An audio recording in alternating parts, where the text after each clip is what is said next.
Hey guys, welcome back to another video. Today I'm starting a new series called 5-Minute Marvel Stories, and today we're reading the first story. So let's get started. The New Spider-Man in Town. Miles Morales is a student at Midtown High School in New York City.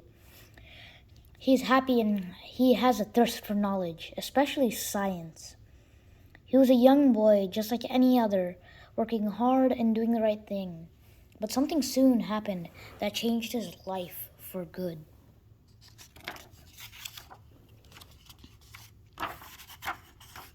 While in chemistry class, Miles noticed that his good friend Peter Parker kept sneaking out of school.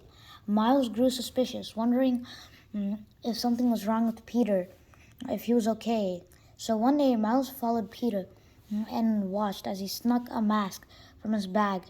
But it wasn't just any mask that Peter was sneaking in. It was a Spider-Man's mask.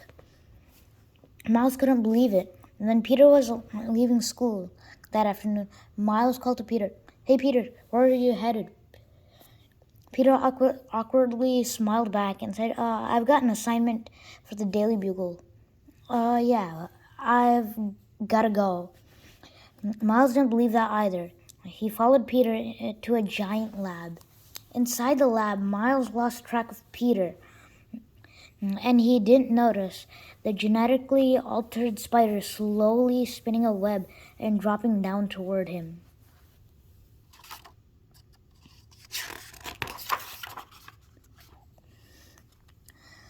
Yow! The spider bit Miles right on the hand. Miles knocked it off. He knew instantly that this was no ordinary spider bite.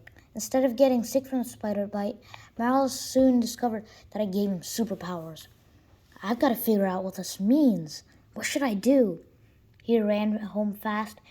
Think, Miles told himself. If Peter really is Spider-Man, what would he do? Miles searched for articles about Spider-Man. Okay, so you get superpowers. Check. And then what? You make a costume and go stop bad guys. Check. Then what?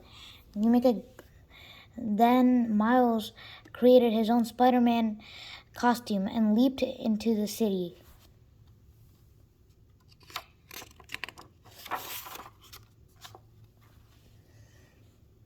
"I can run on walls," Miles yelled as he scaled the side of a building.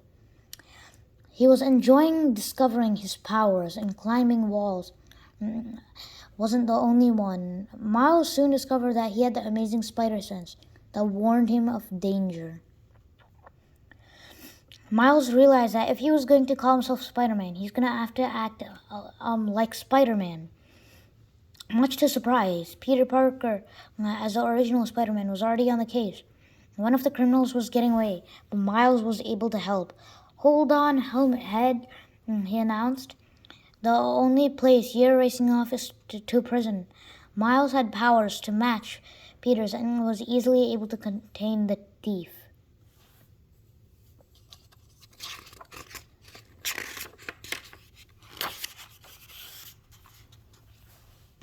It wasn't until the action was over that Miles realized that how much danger he really was in. He climbed to the top of a building and wanted to fade away, which is exactly what he did. He camouflaged into his surroundings. Peter swung up to where Miles had been. "Miles, is that you?" Peter called out. "I recognize your voice. Believe it or not, I know what you're thinking. I went through the same thing when I first got my powers." Miles was stunned. "You did?"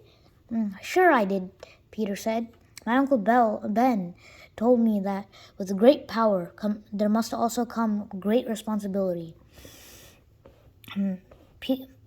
Peter tossed Miles something from his costume. "Here, you can have these extra web shooters for now," said Peter. "Whoa, cool," Miles said while testing out the web shooters. Miles looked up to Peter, figuring out what he should do.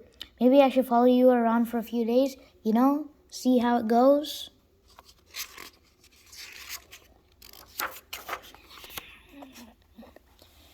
I think that's a good idea, but you can't go around calling yourself Spider-Man, Miles. That name's taken.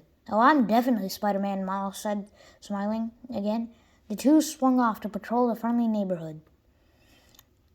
It wasn't long before Peter got them into quite a pickle, surrounded by some of the nastiest villains in New York City.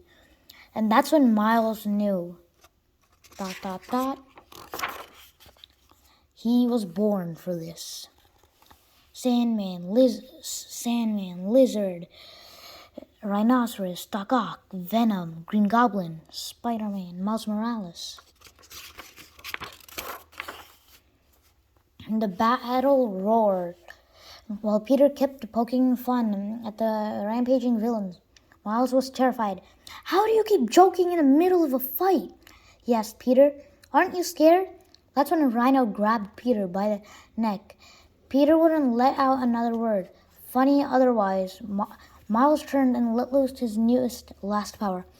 Another power that Peter didn't have at all. Miles would later call it his Venom Strike, and it put Rhino down for the count. Peter was safe. Miles and Peter wrapped up the baggies up in maybe a little more than usual amount of sticky stuff. Miles said, "Come on, if you're not going to change your name, you've got to learn how to crack jokes. It's part of the job. Give it a try."